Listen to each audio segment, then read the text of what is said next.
good? What's good? What's good? What's good? What's good? This is your boy, Tone DeShields II. You guys are locked in on your dose of chalking up sports, where no matter we win or we lose, we just got to charge it to the game. Thank you guys for always being present for an amazing show. Please, please, please, please make sure you smash that like button. Make sure you guys are subscribed. I really appreciate the love. Always appreciate the support. I am nothing without the people. The content is nothing without the people, and you guys have been doing a great job of supporting the show, man. The subscribers are going up, the likes are going up, the viewership is going up, and I repeat, and I say that unequivocally, without any remorse, I do not regret anything that we've accomplished so far, man. You guys have been amazing. You guys have been dope. You guys have been locking in on the content. You guys have been faithful listeners, and you got to roll with that, and you got to be grateful for that, man. Please make sure you guys smash that like button on the way in. Please make sure you guys smash that like button on the way out, man. If you're here for a good time, make sure you stay for a long time. I always appreciate you guys. Man, you know, the off season obviously has had its narratives. It's been pretty cold out there, especially since OTAs and mandatory minicamp has ended. It's been pretty cold out there, but without it, duty must call. I know I haven't been live for about 9 days or 8 days, something like that. Got stuff going on, right? Trying to get some things in order for myself here, outside of the content. And I just want to make sure I always do right by you guys. But regardless, I appreciate you guys for being here. Please smash that like button. Make sure you guys are subscribed to the channel, especially if you like what you hear, if you like the vibes, if you like the energy.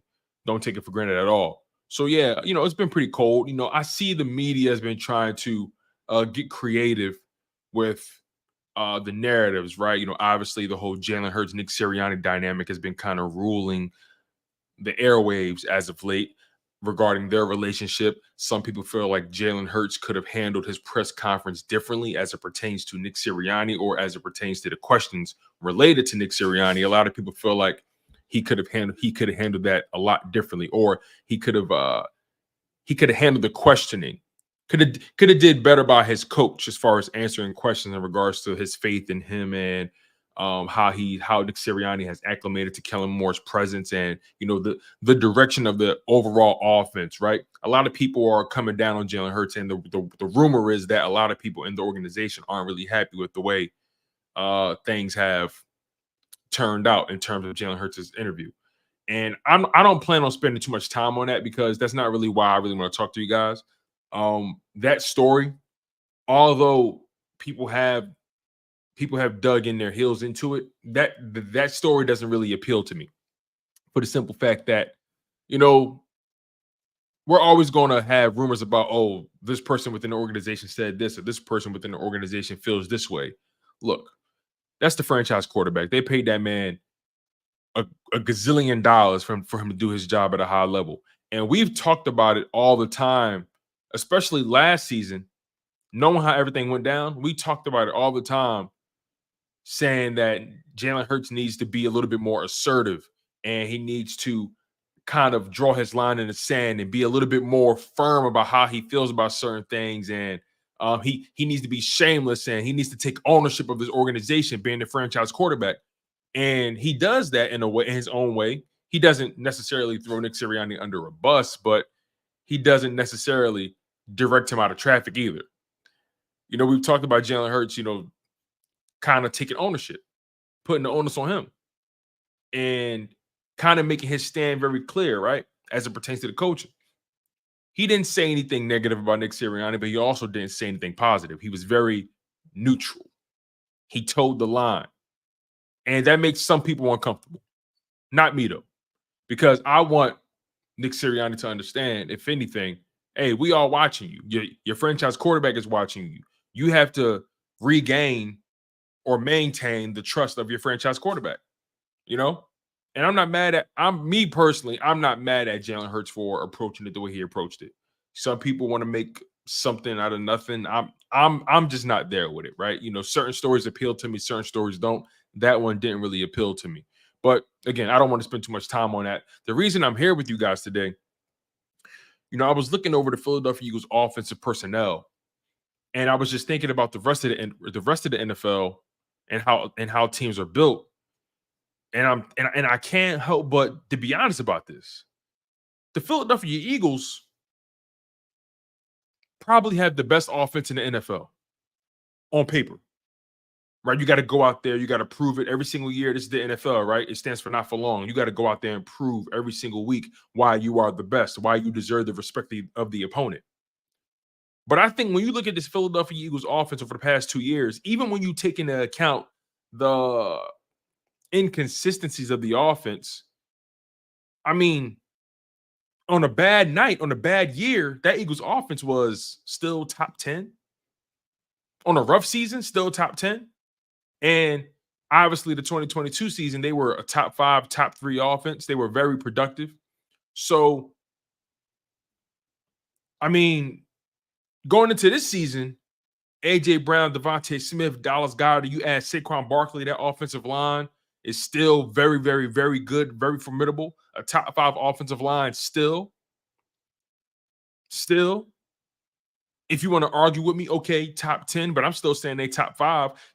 Give me an offensive line. Put an offensive line. Find 5 offensive lines better than the Philadelphia Eagles today. Tell me 5. You can't. So that offensive line, and you got Jalen Hurts as your quarterback, the dual threat guy, the guy that's always getting better as a passer, starting to earn more respect around the league. A guy that's shown that he can get you to the promised land, still got to win it. But a guy that's shown an ability to get you there, okay, I like that. That step, okay, you did that. Now it's time to win the big one. But when you think about the personnel as it stands, just focusing on the offensive personnel, right? A.J. Brown, Devonta Smith, Saquon Barkley, Dallas Goedert with that offensive line and Jalen Hurts, that is quite formidable. That is dangerous. That should strike fear in the opponent. And then you bring in the new OC with Kellen Moore. Obviously, you got to work out the kinks and you got to go through some growing pains a little bit, make sure everybody's on the same page. But that offense is going to be clicking on all cylinders very, very soon. That personnel is going to be amazing. With that offensive line and Saquon Barkley, you can take your time with getting that offense right. Lean on Saquon Barkley, at the beginning of the season to get your running game going to establish that identity. Get that play action, that RPO game going. Get the motions going. This offense can be dangerous. And I'm just thinking about the talent and what they've done over the past couple seasons, over the past few years, over the extent of their careers. This is easily the most talented Eagles offense we've ever seen. Can we name another offense that the Philadelphia Eagles have been able to produce on paper? Because again, they had to put it together on the field. But can we think in the Philadelphia Eagles history, when have they ever produced an offense on paper this talented, this dynamic, this formidable, this electric? I'll wait. Time's up. You can't find one. So I want to just take this player by player, right? Player by player. And again, I want to focus on the skill positions. So that's receiver, running back, tight end. That's where I want to focus, right? I'm not talking quarterback. I'm not focusing on the offensive line. Although we know the Eagles have a top 10 quarterback and a top 5 offensive line, I'm still focusing on the skill position players. I want to make sure I lay that out clearly so people understand how I'm approaching this conversation. I'm focusing on the skill position guys. I'm not talking offensive line, not talking quarterback, although we know it is what it is. But just looking at the skill position, right? Let's just start with the good brother, the one, the only, Arthur Juan Brown. Now, A.J. Brown being 6'1", 226 pounds, he's a freak at the position. Went to Ole Miss, drafted by the Tennessee Titans in the second round. They were idiots to allow that man to come to Philadelphia. He's a 3-time Pro Bowler throughout his 5-year career. His best years have been with the Philadelphia Eagles. Let's not get it messed up. If you ask me, A.J. Brown is on pace for a Hall of Fame career. If you ask me, these numbers do not lie, over 5,900 total yards receiving over the course of 5 seasons. He almost has 6,000 yards over the course of 5 seasons. That's remarkable. That's remarkable. But just talking about the past couple years, his years in Philadelphia, right? A.J. Brown is what, 26? He'll be 27 when the season starts. Just thinking about these past couple seasons, right? Starting in 2022, A.J. Brown played all 17 games, 145 targets, 88 catches, 1,496 receiving yards, averaged 17 yards of reception, 11 touchdowns. Dude is a freak of nature, a physical specimen. That's what you call a test tube baby. They don't make them like that. That's the super soldier serum walking in cleats and shoulder pads. And then you go to the 2023 season, 17 games played. He's been very healthy for the Philadelphia Eagles, by the way. Obviously, he wasn't healthy another playing that playoff game, but he's been healthy. He's only missed one game for the Philadelphia Eagles. Just one, and it was a playoff game. But 158 targets in 2023, 106 receptions, 1,456 receiving yards, on par for his previous year, pretty much. Averaged almost 14 yards of reception. The average went down because the Philadelphia Eagles offense wasn't as explosive as it was in 2022 for obvious reasons. 7 touchdowns, very good numbers. Very good numbers. An extremely productive player. So when I think about A.J. Brown's time in Philadelphia, 303 targets. He's been the guy in Philadelphia. 303 targets, 194 receptions, almost 3,000 receiving yards. Averaged 15 yards of reception, 18 total touchdowns.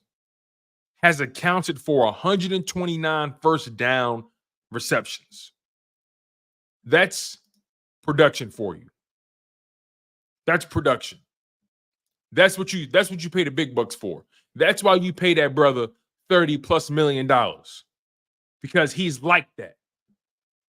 He's like that. And I'm not here to argue with nobody. Oh, I'll take this receiver over A.J. Brown. Oh, I'll take this guy. Oh, this guy's better than A.J. Listen, miss me with it. You take whoever you want. I'm rolling with the big dog. I'm rolling with the good AB. I'm rolling with my man Arthur. I'm rolling with Juanito. You dig me? Say what you want. Pick that guy. Pick that guy. Oh, I'm taking Cooper Kupp. Take him. I don't want him. Oh, I'm taking Stephon Diggs. Take him. I don't want him. Oh, I'm taking Justin Jefferson. Take him. I don't want him. Give me Scary Terry. Take him. I don't want him. Give me CD. Take his ass. I don't want him. I'm rolling with AJ. I'm rolling with Arthur Juan Brown. You feel me?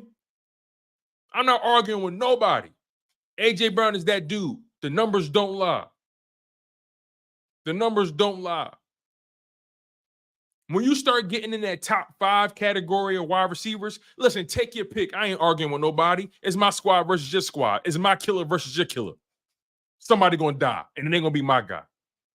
So again, AJ Brown, his role on this Philadelphia Eagles offense has been insane.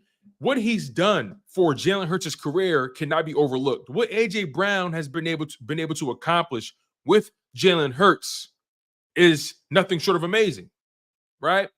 Obviously, people have their reservations about Jalen Hurts, but let's be frank about this. The two best seasons that AJ Brown has had has come by way of Jalen Hurts. AJ Brown's best years of his career, his 2 best seasons, who was throwing on the ball? Jalen Hurts. So that's my perspective about it. That's my perspective. Who was throwing him the rock? Okay, Jalen Hurts. Now, that's not me trying to minimize Jalen Hurts' rough season in 2023. But who was throwing him the rock? They always say, right? It don't matter how good the receiver is, the quarterback still got to throw the ball. They always say that. It don't matter how good talent you put around the quarterback. If he's good, he's good. If he sucks, he sucks. We're going to see it. Regardless of what went down over the past couple seasons, A.J. Brown has had career years by way of Jalen Hurts. Jalen Hurts has been delivering that man the rock. Some people say, well, A.J. Brown made Jalen Hurts. Some people say, well, Jalen Hurts was throwing in the rock. They still argue about what came first, the chicken or the egg. Who give a damn? I like mine scrambled with cheese. Who give a damn? We win in football games. The numbers don't lie. So miss me with the narratives on either side of the coin. A.J. Brown's career years came with Jalen Hurts throwing him the ball. Jalen Hurts' game went to another level when A.J. Brown came in the building. It's a hand-in-glove fit. One hand washes the other. Be grateful for the good brother A.J. Brown for being in the building. It was so many narratives about A.J. Brown. Is he happy in Philadelphia? Does he hate the fan base? Is he demanding a trade? Howie Roseman said, hey, A.J., name your price. Name your price. I don't even want to see. I don't even want to see you. Name your price. Name it. God damn it, AJ, name it. I'm thinking of a number between 28 and 33 million. You know what? I think we could settle for 31, 32, something like that. I think we can settle with that. Right? I'm thinking of a number between you know what? Give me 31, 32 million. I'm cool with that, big dog. That's all right with you? Hey, as long as you keep producing. Hey, listen. Cut the check. Back up the beep, beep, beep. Hey, bring it in. Hey, listen. Bring it in. Don't ask no questions. Just sign the clipboard and make sure the Brinks truck is parked. That's all I'm saying. That's all I'm saying. Hey, Turbo. Suck a dick, Turbo. We ain't rocking with you. We ain't rocking with you, Turbo. What he talking about? Hey, y'all, he new here. He new here. He new here. Stop playing. Tell Turbo to pack it in. Tell Turbo to pack it in. Just tell him to stop playing with me. He want my attention. He got it. Pack it in, Turbo. Pack it in. What did he say? He said he a Ravens fan? He said he a Ravens fan? Well, tell Lamar to shit or get off the pot. Now, I like Lamar Jackson. Don't get me talking crazy. Don't get me I like Lamar Jackson a lot. Don't get me talking brazy about him. Tell Lamar to shit or get off the pot. Come on now. They was the best team in the league. They're supposed to be in that Super Bowl. Stop playing. I don't want to go there. Let me leave it alone. I'm playing in the mud. Let me not do that. I like Lamar Jackson. Let me not even go crazy. I like Lamar Jackson. I'm thorough like that. I'm thorough like that. Anyway, let's keep this shit rocking. So like I said, A.J. Brown is that dude. The Baltimore Ravens don't have a receiver that can sniff his jockstrap. They don't have a receiver in the building that can carry the shoulder pads. They don't. The Ravens' best receiver will be a number 3 in Philadelphia. Are we serious right now? I don't want to have this conversation. I don't want to have this conversation.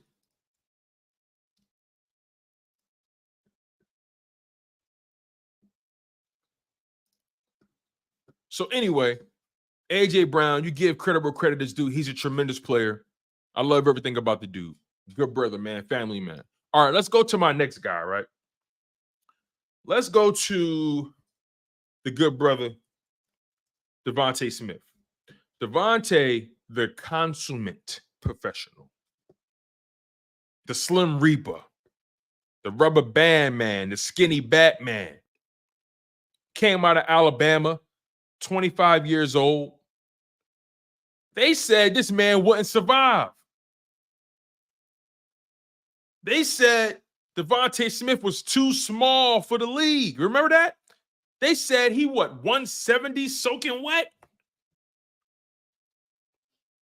They thought his ass would get parked in the league. Guess what? He been in traffic with reckless abandon. Only missed one game over the course of his 3-year career in Philadelphia. Only missed one game. One game. Won the Heisman. Tremendous player. Tremendous. It goes without saying. First round pick, 10th overall. I ain't got to get too deep about the credentials, but let's get into the numbers. Let's get into that. I mean, just look at it. It's spectacular. I mean, and this is him just being in the number 2 role. This is him just saying, hey, AJ, I'm going to let you cook. I'm going to get mine. I'm going to let you cook. Devonta Smith, over the course of his 3 years in Philadelphia, only missed one game. Just one. Over 3 seasons in Philadelphia, 352 targets, 240 receptions, over 3,100 yards receiving, averages 13 yards of reception, 19 touchdowns as a Philadelphia Eagle, 147 first down conversions on the docket. Need I say more about this brother? He's a chain mover. He's a deep threat. He's a tactician. He's a technician. He's an electrician. Come on, man. The brother is always on a mission. Come on. All I'm trying to say is Devonta Smith has been super reliable for the Philadelphia Eagles. And even though the Eagles got their ass whooped in that playoff game in the wild card round, Devonta Smith showed up. He said, look, we ain't losing because of me. You got to respect the game. You got to respect the mentality. The dude has just been amazing for the Philadelphia Eagles. I love his mentality. I love the way he does business. He's he loves football. The game always comes first with him. I love that the Philadelphia Eagles took care of him and gave him his money. Didn't waste no time. You got to be grateful for a guy like Devonta Smith. You got to be grateful for his willingness to put the team first and also be focused on winning. He's a winning player. He's won everywhere he's been. Everywhere he's been, he's won. He's a decorated football player. He would be a number 1 on any football team in the NFL. He could be a number 1 on 70%, 80% of the teams in the league. That's a fact. Devonta Smith, because he's in that number 2 role, Devonta Smith is easily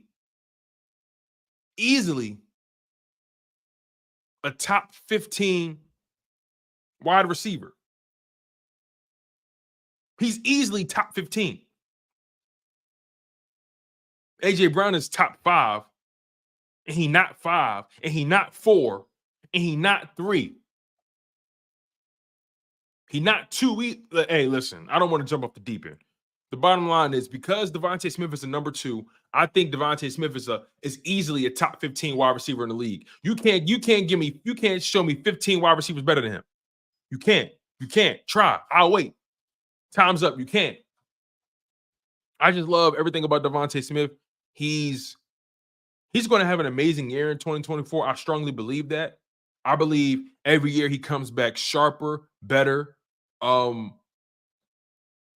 love his ability to work the sideline. He's so fundamentally sound. He has so much trust in his hands. He has such an amazing awareness for the football field and how much real estate he has to work with. I think Devonta Smith probably has some of the best sideline footwork in the NFL. Seriously. He has some of the best sideline technique in the league. To always know where his feet is, to always have the presence of mind, to keep those toes in bounds. When he's under pressure, bodies draped over him, he just has it. He has it. And not many teams, not many wide receivers have it. You know, you have certain wide receivers who have unique traits, you know, but he just has it. He's not the most physically imposing, but he's physical in his own way. You know, another thing I love about Devonta Smith that doesn't get talked about enough, his willingness to block in the run game, and he's 170 pounds. Now, you're not going to see him taking on no edge rusher. You're not going to see him taking on a linebacker, really. He's fearless, though. He ain't afraid, but he's fearless in the run game. Does it look ugly sometimes? Yeah, but best believe he gonna get hands on somebody. And I don't think we've ever even seen Devonta Smith get called for a block in the back or not even an offensive holding penalty. We've never seen that. For a guy his size who shouldn't be known for his blocking ability, Devonta Smith is a good blocker for his size. He's a good blocker for the position. A guy that just understands technique. Again, he's not the strongest guy, so you're not going to see him overpower you, but he understands angles, understands leverage, knows where to put his hands, and just hold you off long enough so the running back or whoever's the ball carrier can get by. Dank, perfectly said by you. Disciplined beyond belief. His discipline his discipline in the game, his discipline in the heat of contact and chaos is something to be admired. I love everything about Devonta Smith's game, top to bottom. That's the kind of man you want in the building. He's a professional. Bo 1990, like he said, deceptive speed. He doesn't have the fastest foot speed, but he has wide strides. He's deceptively fast, deceptively quick, and he's so silky smooth in and out of his breaks. He makes every route look exactly the same. You know, to the naked eye, it doesn't look like Devonta is doing much out there physically. But what makes him such a hard cover is that he makes every route look exactly the same. You do not know where he's going to go. You don't know where those hips going to drop. You don't know if he's going inside. You don't know if he's heading to the boundary. You don't know if he's coming back for the curl. You don't know if it's a comeback route. You don't know if he's going post. You don't know if he's going seam. You don't know if he's going corner. You don't know if it's a crosser. You don't know if it's a zig route. You don't know what he's doing. He makes every route look exactly the same. Silky smooth player, elite discipline, elite footwork, elite technician, elite route running ability, elite heart. Man, I love everything about Devonta Smith. And you couple him with A.J. Brown with a guy like Jalen Hurts. Wow. And elite hands. Exactly, function. Elite hands at that. A.J. Brown, Devonta Smith, that combination is remarkable. To be able to cultivate that the way the Philadelphia Eagles have, and the way Howie Roseman has found a way to get the business done, to get the deal done. When you have so much talent, you have so much working against you. To be able to get the deal done with a guy like Devonta Smith, it's nothing short of remarkable. You have to give Howie Roseman and the Philadelphia Eagles organization credit for creating an environment where players want to take the money. They want to play here. Now, I mean, you throw 25, 26 million at somebody's feet, I don't think they're going to walk away. You throw 31, 32 million at a guy like A.J. Brown feet, I don't think he's going to walk away. They make it easy for you, I'll tell you that much. And they got a quarterback they trust. And Howie Roseman has continued to show that he is invested in winning. Players pay attention to that. A.J. Brown didn't have to take the extension. Devonta Smith could have played hardball. These players understand that this team is invested in winning. Every move the Philadelphia Eagles make, they show that they're trying to win big.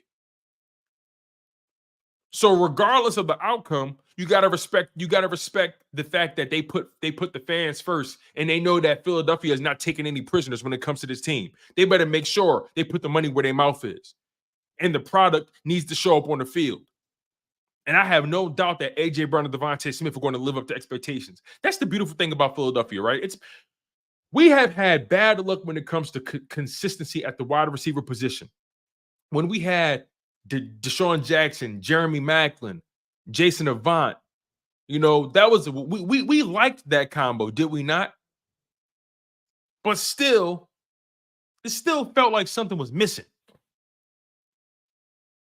But A.J. Brown, Devonta Smith, what they bring to the table, the way they play the position stylistically, man, it gives you so many options as a play caller. Kellen Moore's going to have a field day. I want to move on to my next case study. The one and only Dallas Christopher Goedert. 6'5", 256, a freak at the position, a physical behemoth, 29 years old, drafted in the second round by the Philadelphia Eagles. Dallas Goedert is such a dominant force at the tight end position. Now, do I have my own reservations about Dallas Goedert because of the health? Absolutely. Absolutely. But I can't predict injuries. I can't legislate them. I can't stress about it.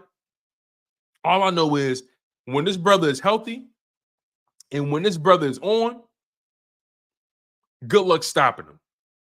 Good luck. Just try. Just try. Try tackling him. Try going head to head with that brother. That man move around like Wreck-It Ralph. Better not play with him. Dank says he got to stop missing games. He a dog, though. I'm with you on that. BA says, now imagine Ross or Anaya Smith in the slot. Hey, man, hopefully John Ross makes the roster. We'll see. Anaya Smith, he's obviously going to make the roster. Who knows what his ceiling could be? I really appreciate what Steve Smith Sr. had to say about Anaya Smith. If Steve Smith says a wide receiver is a player, then he's going to be a good player. I trust Steve Smith's evaluation at that position. I do. I think Steve Smith Sr. was an amazing wide receiver, has an amazing eye for the wide receiver position, the talent. He's a very, very firm evaluator. Eagle Realist says you came around on Ross. No, let me make it clear. It's not that I came around on Ross. It's the fact that I respect his journey. He had a press conference that I have a lot of respect for. And I want the best for him, right? I'll put it to you this way. It's not that I'm pulling for John Ross, Eagles Realist. I'm pulling for the best player to make the roster. If it's Paris Campbell, it's Paris Campbell. If it's John Ross, it's John Ross. I'm pulling for the best player. So if that happens to be John Ross in the slot, hey, I'm rocking. If Aaron Moorhead, if Nick Sirianni, if Kellen Moore, if the evaluators come to the conclusion that John Ross was the better receiver as compared to Aeneas Smith or as compared to Paris Campbell or Johnny Wilson, then I'm rolling with that. I'm not against the player, but I did have, and I still do have my reservations about, does he still have what it takes to play NFL caliber football? Because OTAs and mandatory minicamp, that doesn't really, it's not everything, but it's something. I don't want to take it away from him. He even came in at rookie minicamp to show that he deserves a chance. And so far, he made it through that. He made it through the preliminary rounds. Now, when training camp comes, that's when the bullets are going to start flying about who's going to make this roster or not. What is he going to show in the preseason as well when he gets the opportunity to play some real NFL action? Remind you, he hasn't been on an NFL field. He hasn't played a real game since 2021. That's 3 years away from the game. That's something to be concerned by. But I'm pulling for him, and he has my support. I hope for the best. I want the best player on the field, though. Let's make that clear. I don't want John Ross or Paris Campbell or Aeneas Smith or Johnny Wilson. I want the best player on the field. I want somebody who's the most prepared, just the person they trust the most. Get him on the field. That's all it is. That's all. But if it happens to be John Ross, man, oh man, that speed with A.J. Brown and Devonta Smith, Dallas Goedert, and we're going to talk about Saquon Barkley later, but that speed, good God almighty. But back to Dallas Goedert, man. The country boy, South Dakota State, hell of a player. Dallas Goedert, he's been a productive player for the Philadelphia Eagles, all things considered. I feel like Dallas Goedert, his numbers should be higher. But, these past couple seasons, he's been the third option unequivocally. I feel like he should have more touchdowns. That's my only issue with Dallas Goedert. I feel like he should have way more touchdowns. His touchdown numbers are mediocre, if you ask me. Actually, I think they're subpar. I think Dallas Goedert should be averaging at least 5 touchdowns a season, especially when you play with guys like Devonta Smith and A.J. Brown. I feel like he should at least be averaging 5. He should have had 5 touchdowns at least in 2022 and 2023, respectively. I would have been okay with that because the Eagles have a ton of options, right? So if he could have found a way to get 5 touchdowns or even 6 touchdowns in this offense, that would have been amazing. But Dallas Goedert, throughout his 6 seasons with the Philadelphia Eagles, 83 games played, 66 starts. That needs to be higher, man. 424 targets, 307 receptions, almost 3,600 receiving yards, averages almost 12 yards of reception, 22 total touchdowns. These past 2 seasons, Dallas Goedert has missed crucial games. He missed 5 games in 2022. He missed 3 games in 2023. Dallas Goedert would have easily eclipsed the 800 or 900 yard mark if he would have stayed healthy in both seasons, respectively. In 2022, if he would have stayed healthy, he probably could have had a 900-yard season or a 1,000-yard season. And look, he's a tight end playing behind 2 elite wide receivers. I don't expect him to have 1,000-yard receiving years playing with those kind of guys. It's kind of difficult unless the quarterback is throwing for like 5,000 yards. And that's not really Jalen Hurts' MO. But nonetheless,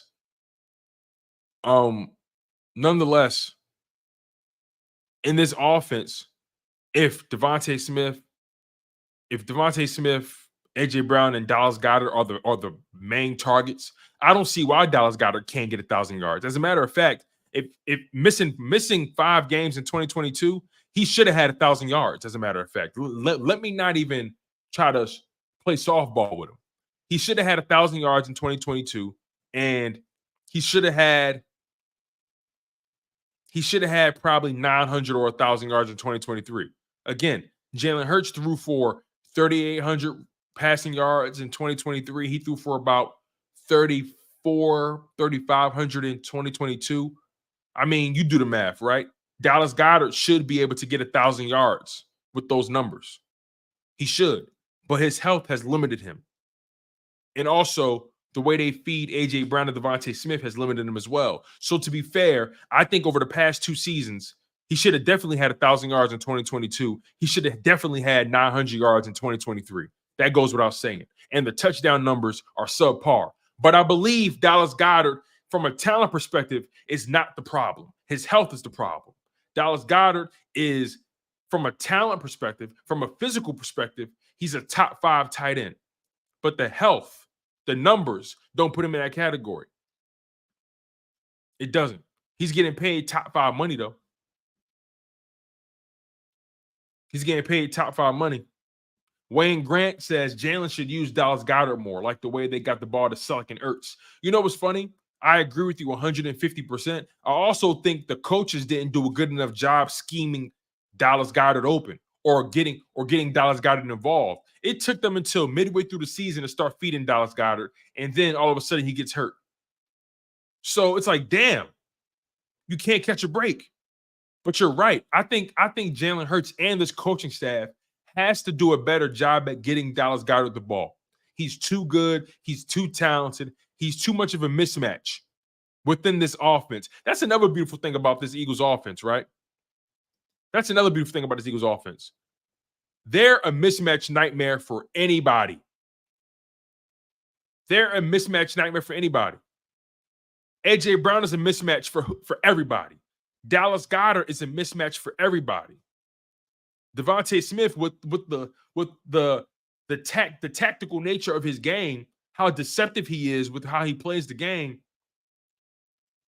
He's a mismatch because he's so good at what he does. You got to bring your lunch pail with the guys like Dallas Goedert, A.J. Brown, Devonta Smith. You better bring it. 757 CJ says, Tone, what's good? Goedert should have more production. I think the main problem has been injury and proper utilization. He doesn't get looks in the middle of the field where he'd be the most effective. I agree 100%.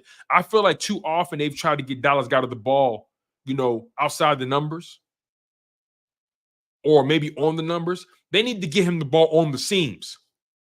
They need to get that ball going in the middle of the field. Dallas Goedert would destroy the middle of the field. He would go crazy. That's just my humble opinion. And I know a lot of you guys agree. 757 CJ, you brought up a very amazing point. Fat Mac, what's going on? Welcome to the show. Grateful for you being here. Really appreciate you. Thank you so much for being here, Fat Mac.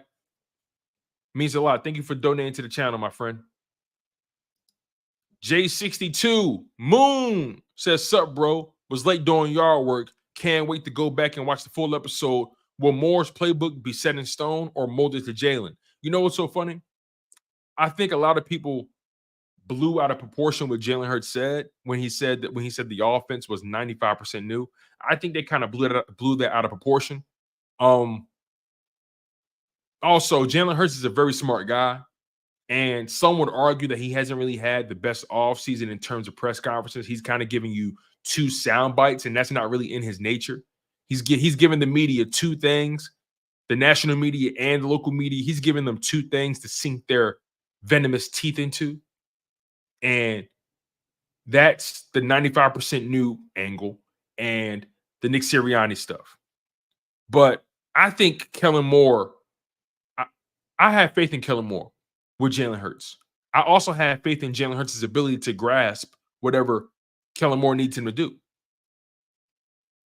I don't think this is going to be some offense where Jalen Hurts doesn't have any say-so, and I also don't think it's going to be an offense where Kellen Moore just completely doesn't add anything new. I think Kellen Moore is going to push Jalen Hurts to take that thing to another level.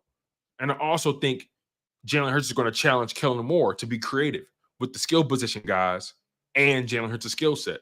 So I think it's going to be a little bit of both, J62. That's my humble opinion. But thank you, Jay, for donating to the channel, $4.99. I appreciate you. And also thank you, Fat Mac, for donating $1.99. I appreciate both of you guys. Means a lot. Means a lot.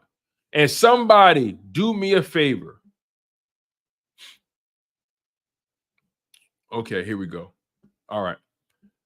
He says sorry. Nonetheless. Michael DeJean says, what's your 6 receivers you keeping? Good question.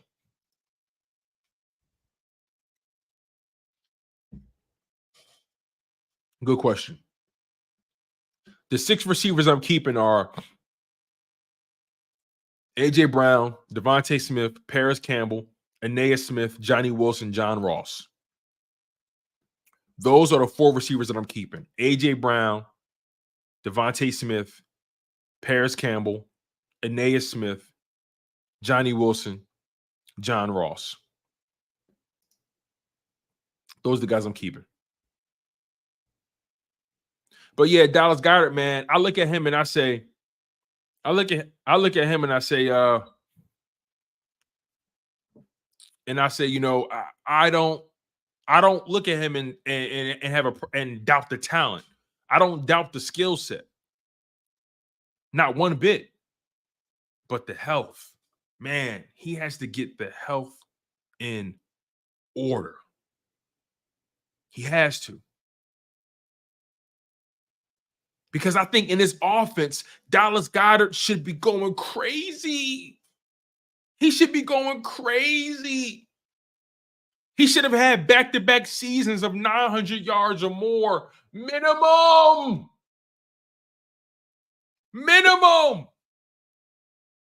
But health has gotten in the way, even during a season where they weren't feeding him the ball that much or being creative with him. He should have still had 900 yards in 2023.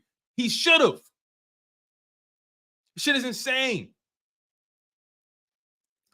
757 CJ with the $5 donation. Thank you, my friend. I appreciate it. By the way, make sure you guys please hit that like button.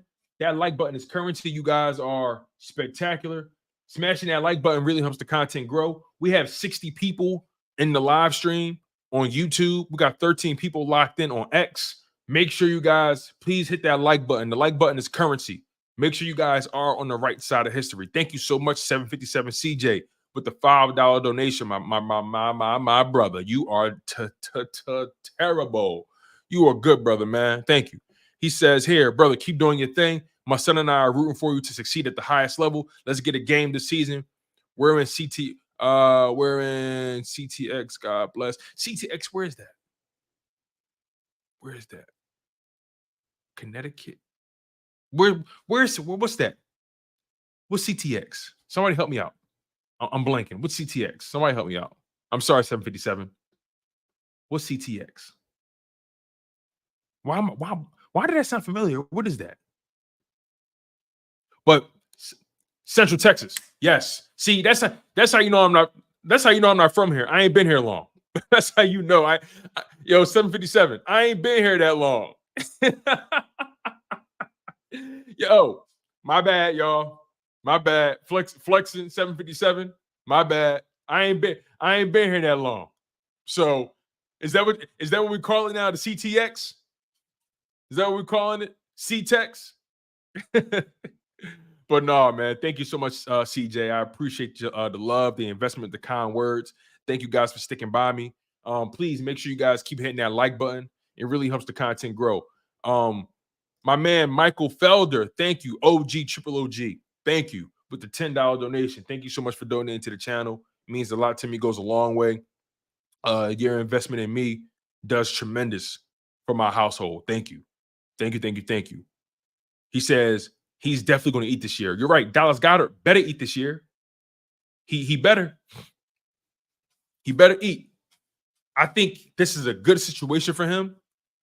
Under Kellen Moore's offense, remember Dalton Schultz had an amazing career with the Cowboys under Kellen Moore. Kellen Moore did an amazing job getting Dalton Schultz the ball. And now Dalton Schultz has made a career with the Houston Texans. And he had an amazing season with the Texans last year, which got him an extension. So I think Kellen Moore should have no problem getting Dallas Goedert involved. Kellen Moore is one of the more creative offensive minds in the league. I don't care what anybody says. He is. He's one of the young offensive minds that's going to potentially be a head coach one day. He's well respected. So I believe you're right, Michael Felder. I think Dallas Goedert should have no problem eating in his offense. I think the Eagles should have 4 players over 1,000 yards on the offense this year.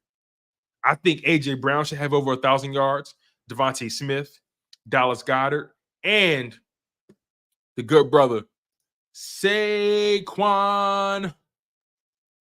Barkley. Saquon Barkley. Saquon should have no problem getting over 1,000 yards. AJ Brown should have no problem getting over 1,000 yards. Devonta Smith, Dallas Goedert should have no problem getting over 1,000 yards. Jalen Hurts, with this amount of talent, he should actually throw for 4,000 yards. And even if he doesn't, if he goes 3,700, 3,800, these guys should still eat with no problem. Michael DeJean says, you really took Ross over Covey. I'm glad you said that. I'm glad you said that, Michael DeJean. I'm so glad you said that because technically on my roster, as a matter of fact, this is what I'll do, right? This is what I'll do. Before I get out of here, right? I'm going to show you guys my 53-man roster prediction. I did it last week I did it last Friday. Not the Friday that just passed, but the one before that. I did my 53-man roster prediction. And I actually kept 7 wide receivers, not 6. But I mentioned my 6 that I think is going to get real grass time. Brandon Covey is my 7th receiver, but I have him labeled as a punt returner. I have him in my special teams category. But before I get out of here, I'm going to show you guys my 53-man roster prediction. And on top of that, I tweaked it a little bit. I tweaked it.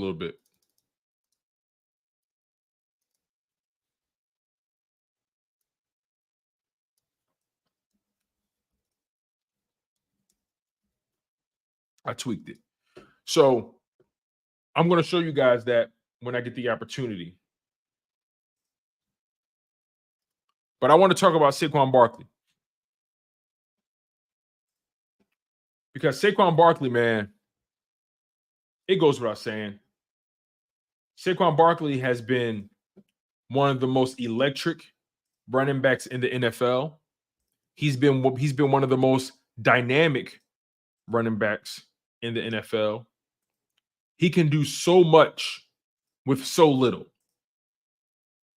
Even with that terrible offensive line. With that terrible offensive line in New York, he still found a way to be a productive player. That says a lot about him. Says a lot about his ability, says a lot about his mindset. Listen, he's been in the league for 6 seasons. He's a 2-time Pro Bowler, former Rookie of the Year, 6 feet 232, former first-round pick, 27 years old, still in his prime, former Penn State alum. He's the kind of guy that you got to get in while the getting's good. He's going to take the top off your defense somehow, some way. Don't think this man came for just to check. He came to take blood. I promise you that right now. He came for blood. I promise you that. I promise you that. So let's get to his numbers. Pennsylvania boy, by the way. So over Saquon Barkley's 6-year career, he's had 74 total games played. He obviously needs to stay healthy, right? But these past couple seasons, have been okay to him as far as health. He missed 3 games in 2023. He only missed 1 game in 2022. Not bad, especially for a guy that gets ran into the ground. But Saquon Barkley, over his 6-year career, 74 games played, 74 starts, 1,200 attempts, 5,200 rushing yards, 35 rushing touchdowns. He's converted 236 first down attempts.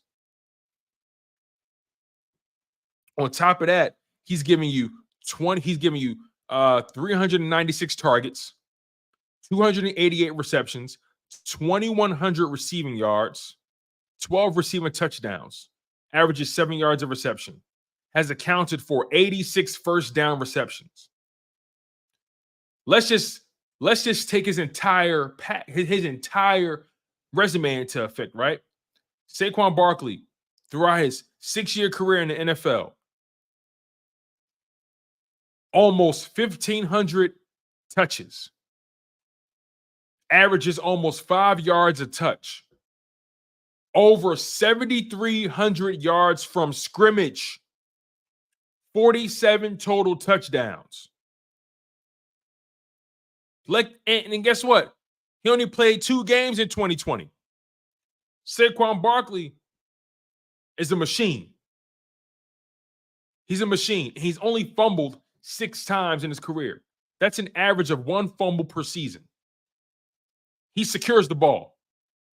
So I think the Philadelphia Eagles have an amazing opportunity here with Saquon Barkley. They have an amazing opportunity, and with the Philadelphia Eagles, he doesn't have to get overused. And he can block in the passing game. He's pretty solid in pass pro. So they don't have to overthink this. You can use him in the pass game, the run game. He can block in pass pro. He's a team player. He's a professional. He's a guy you can trust out there. The only question about him, same thing as Dallas Goedert. You don't question the talent. You don't question the physicality. You don't question the ability. You look at him and say, can you stay healthy? Will you be available? I think he can. He spent his entire career playing on that MetLife or the MetLife turf.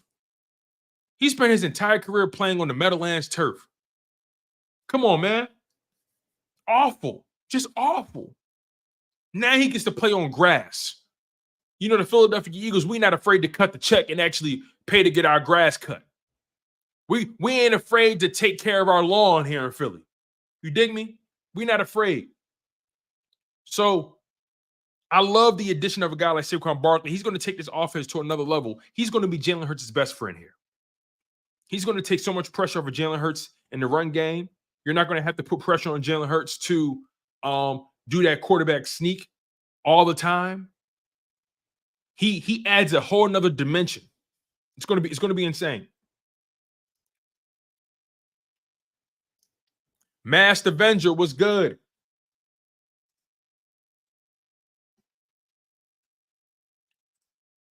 The Masked Avenger says Saquon will be top of the food chain this year. Thank you so much for the $1.99 donation, Avenger. I really appreciate you. And you're right. I think Saquon Barkley, this is the best situation Saquon Barkley has ever been in his NFL career. I'm so grateful for the New York Giants for fucking it up. I'm so grateful for the New York Giants for not knowing how to do business. I'm so grateful for the New York Giants for drafting Daniel Jones. Thank you. Thank you, thank you, thank you. You have made life so sweet. And how sweet it is to be loved by you. Saquon Barkley with A.J. Brown, Devonta Smith, Dallas Goedert, Jalen Hurts, that offensive line, it's going to be a bloodbath. It's going to be a bloodbath for whoever think they coming in Philly and taking our cookies. And we're going to walk up in your track and take over your track. The Philadelphia Eagles are in a prime situation here. Don't screw it up, Nick. Don't screw it up, Kellen. Don't screw it up. You got the quarterback. You got the receivers. You got the tight end. You got the running back. You got the offensive line. Don't mess it up. Thank you so much, Avenger, the Masked Avenger, for donating to the channel. Good brother. I really appreciate you. Thank you. Thank you, thank you, thank you. Now, I want to show you guys my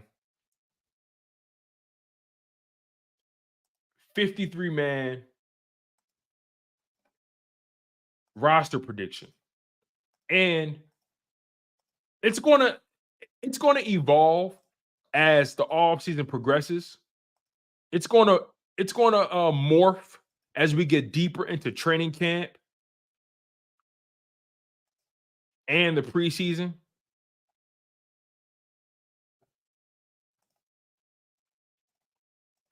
So I want you guys to keep that in mind. My 53-man roster prediction is way too early, but I want to show it to you guys anyway. So here we are. Here is my 53-man roster prediction for the Philadelphia Eagles, okay?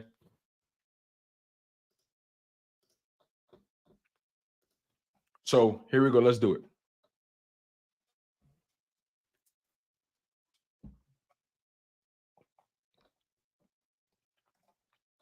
So obviously at quarterback, I have Jalen Hurts, Kenny Pickett, and Tanner McKee.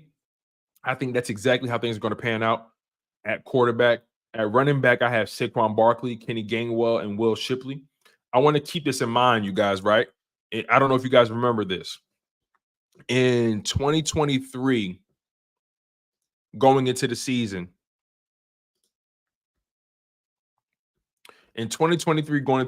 right?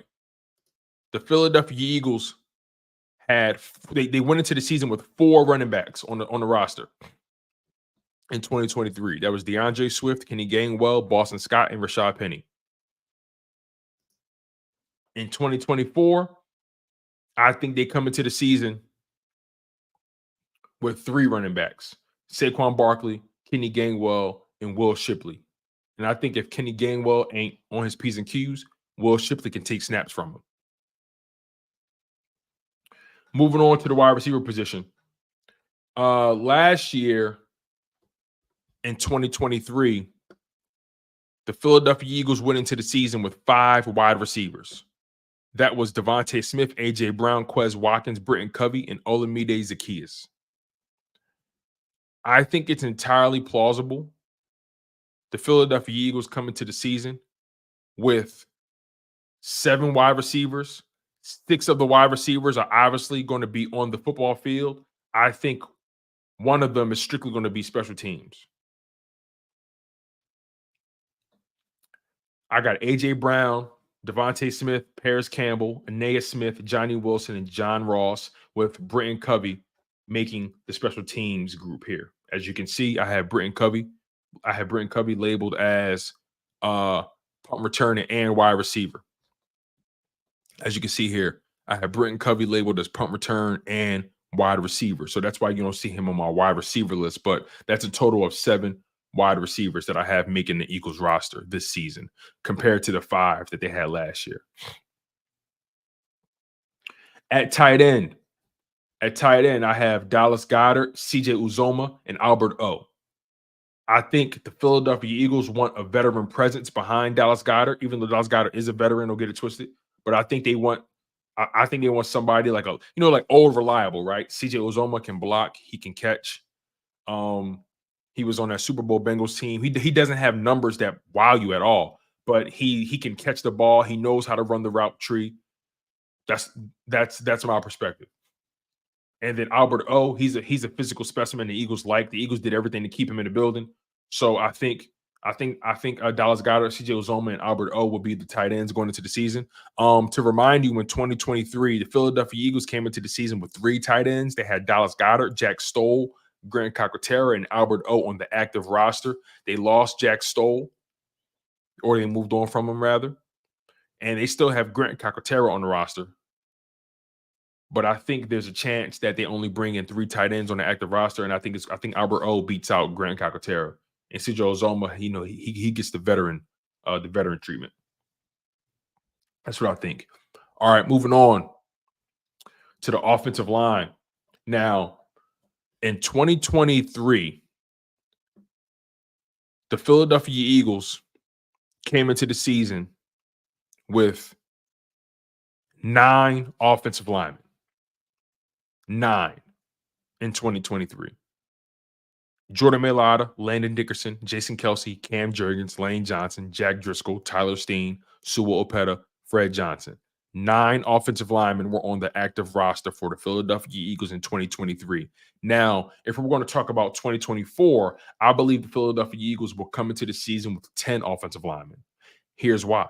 And I'm going to break down the role of each offensive lineman, in particular, the guys on the back end, the guys on the bench, right?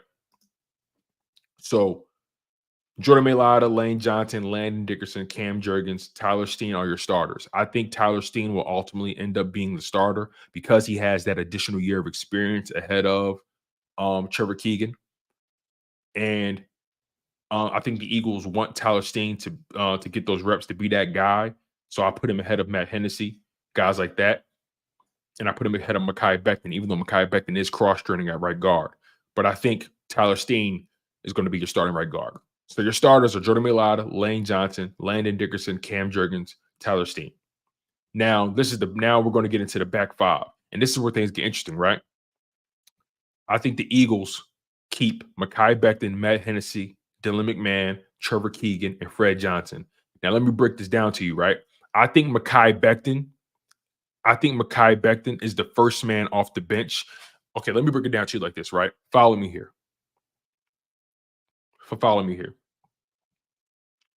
If Lane Johnson or Tyler Steen go down with the injury,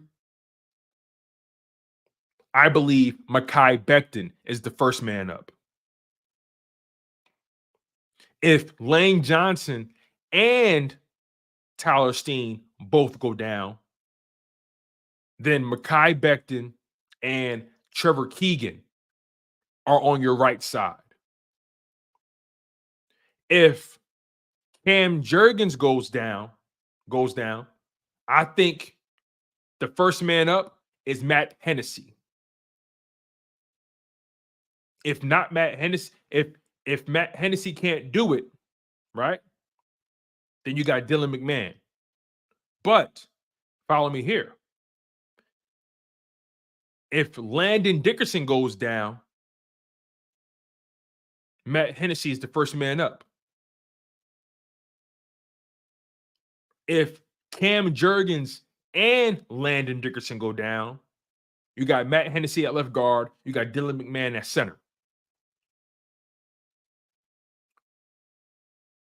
And I think Trevor Keegan can flip, right? But I like Trevor Keegan on the right side. Then when we get to left tackle, the first man up, if Jordan Mailata goes down, is Fred Johnson. So that's how I got this thing set up, right? Mailata, Lane Johnson, Landon Dickerson, Cam Jurgens, Tyler Steen are your starters. If Lane Johnson goes down, or if Tyler Steen goes down, then you have Mekhi Becton that can play both positions. Remember, they're cross-training him. If Lane Johnson and Tyler Steen can't suit up, you got Mekhi Becton at right tackle. You got Trevor Keegan at right guard. If Cam Jurgens goes down, you have Matt Hennessy, who has been cross-trained at center and guard. He's played both throughout his professional career. If Landon Dickerson goes down, you have Matt Hennessy that can do that as well at left guard. He's played both. If Cam Jurgens and Landon Dickerson can't suit up, you got Matt Hennessy at left guard. You got Dylan McMahon at center, the rookie. And if Jordan Mailata can't suit up, you have Fred Johnson. That's how I'm carrying it right there. So that's how my offensive line is broken down. I'm bringing in 10 offensive linemen instead of the 9. My man S. Blunt is in the building, the OG, triple OG. He says, we entered the draft looking at guard that could eventually succeed Lane. Could that be 25-year-old Becton? Absolutely. I'm actually optimistic about Mekhi Becton's future. The only knock on him was the health, right? Never his talent. We know he's proven that he can play left tackle. He's proven that he can play right tackle. He's proven that, right? He's proven that. Now he's being cross-trained at right guard. I think the Philadelphia Eagles are trying to exercise that foresight. Okay, let's take a gamble on this former first-round talented player, and let's get him healthy. Let's cross-train him. Let's get his mind right, get his body right, get him in our offseason program. Let's take care of this player. And if Lane Johnson decides to walk away from the game after this season or the following season, and if Mekhi Becton shows an ability to do the job properly and he can stay healthy, then you got your right tackle going forward. And maybe Mekhi Becton holds you over for about maybe 3 or 4 seasons until you draft another one, right? So I think I love what Howie Roseman has done with how he's approached building the offensive line. So S. Blunt, I agree with you. Mekhi Becton is only 25 years old, right? If Lane Johnson retires next year, let's just hypothetically speaking, if Lane Johnson decides to retire at the end of this year and Mekhi Becton has a strong campaign with the Eagles, there's a chance they bring back Mekhi Becton maybe on a 2 or 3 year extension. Let him be your offensive lineman for the next 3 or 4 seasons. However the money or the contract goes, let him be your offensive lineman. He has the talent. It's not a question. It's can he stay healthy? I think I'm willing to take that gamble. I'm willing to take that gamble on Mekhi Becton and see how things go this year. So S. Blunt, thank you so much for donating to the channel. I'm with you on that. He also says starting at guard that could eventually be tackled to replace Lane. Yep, you're right. So moving on, right?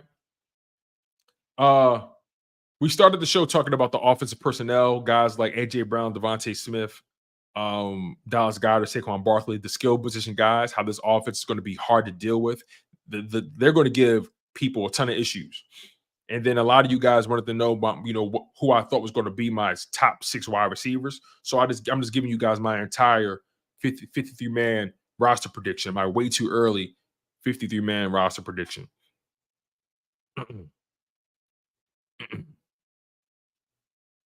S. Blunt, I feel you on that. I'm taking into consideration the health part with Mekhi Becton, and also if the Philadelphia Eagles don't want to extend him beyond a 2 or 3 year deal.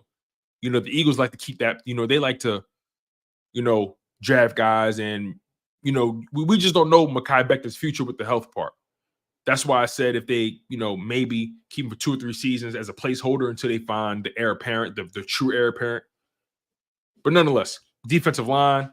And this is where things get a little tricky. So I'm going to mention my defensive linemen and linebackers all together because, edge rushers and DNs, they kind of bleed together. So defensive line, at D tackle, I got Jalen Carter, Jordan Davis, Milton Williams, and Marlon Tuipulotu, right? At edge and defensive end, I have Bryce Huff, Josh Sweat, Brandon Graham, Nolan Smith. And then once we get into that linebacker category, the guys that can kind of play off ball and inside, you got Devin White, Zach Bond, Nakobe Dean, Jeremiah Trotter Jr., and Jalen Hunt. That's my defensive line and linebacker predictions. Now, here's the thing. Jalen Hunt and Zach Bond have an ability to drop back in coverage and rush the passer. Jalen Hunt is still a project. Zach Bond is a guy who, I think he can be a reliable player. So you can make an argument the Philadelphia Eagles are going to start the season with 4 DTs and 6 edge rushers, if you include, or 6 pass rushers, if you include Zach Bond and Jalen Hunt. And then they have Devin White, Nakobe Dean, and Jeremiah Trotter who can play middle or off ball. So that's how I look at that, right? It's going to be a big year for Jalen Carter and Jordan Davis and Nolan Smith. Big years for those guys. Even big years for Bryce Huff and Josh Sweat. They got to turn up.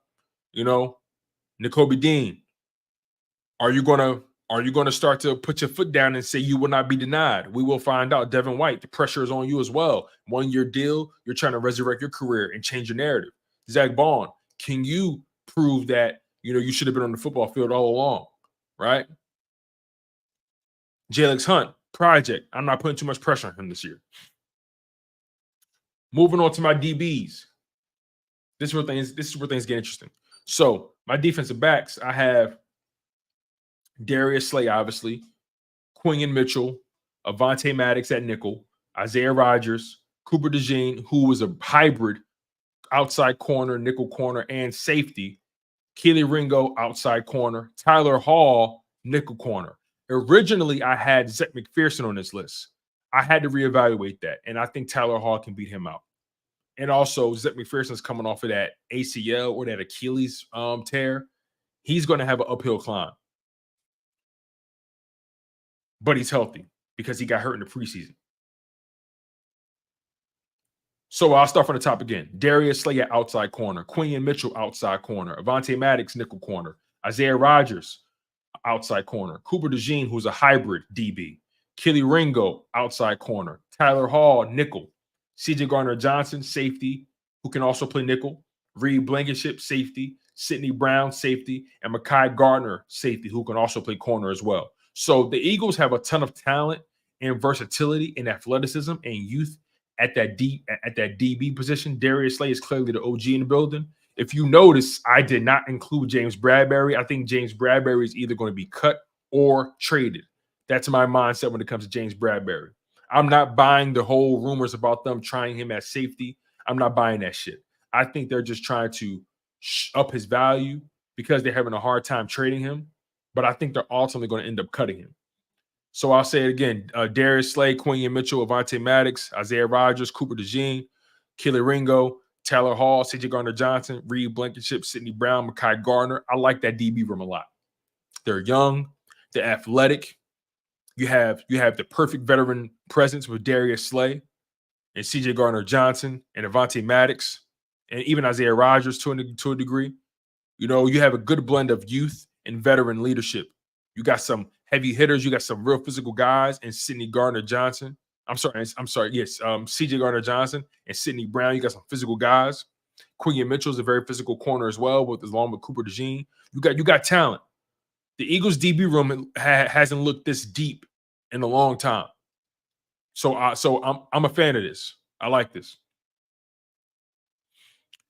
Now,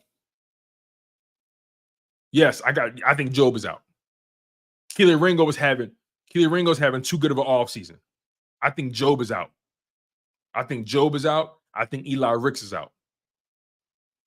The main reason Eli Ricks and Job are out is because they're really outside corners. And the Eagles drafted Quinion Mitchell. They brought in Isaiah Rodgers. That's two bodies right there. Kelee Ringo is having a great offseason, who I think they want to be the future. That's what I think. So, that's my take on it. And then special teams, of course, Jake Elliott at kicker, Braden Mann at punter, Rick Lovato, long snapper, and Britton Covey as your punt returner / wide receiver. Michael DeJean says, I have Ricks over Gardner. You want to know why I have Gardner over Ricks? Is because they have Gardner marked down as a safety, not a corner. And Eli Ricks is competing for a corner spot. Mekhi Gardner is competing for a safety spot, which gives him a higher threshold to make this roster, DeJean. So that's why I have Gardner making the roster over Ricks. Ricks is competing against Ringo, competing against Tyler Hall, competing against Isaiah Rodgers. Mekhi Gardner, he's competing with who? I mean, he's competing with a practice squad guy. As Blunt says, he feels like Ricks would be traded. We'll see. I didn't think about that. We'll see. Wayne Grant says, even with the cornerback room, you can put a thought to that if they're good. The CB room can get players and or draft picks. Yeah, man, you got talent. The Eagles have stockpiled a lot of talent in that DB room. They really have. So you got to give credit where credit is due.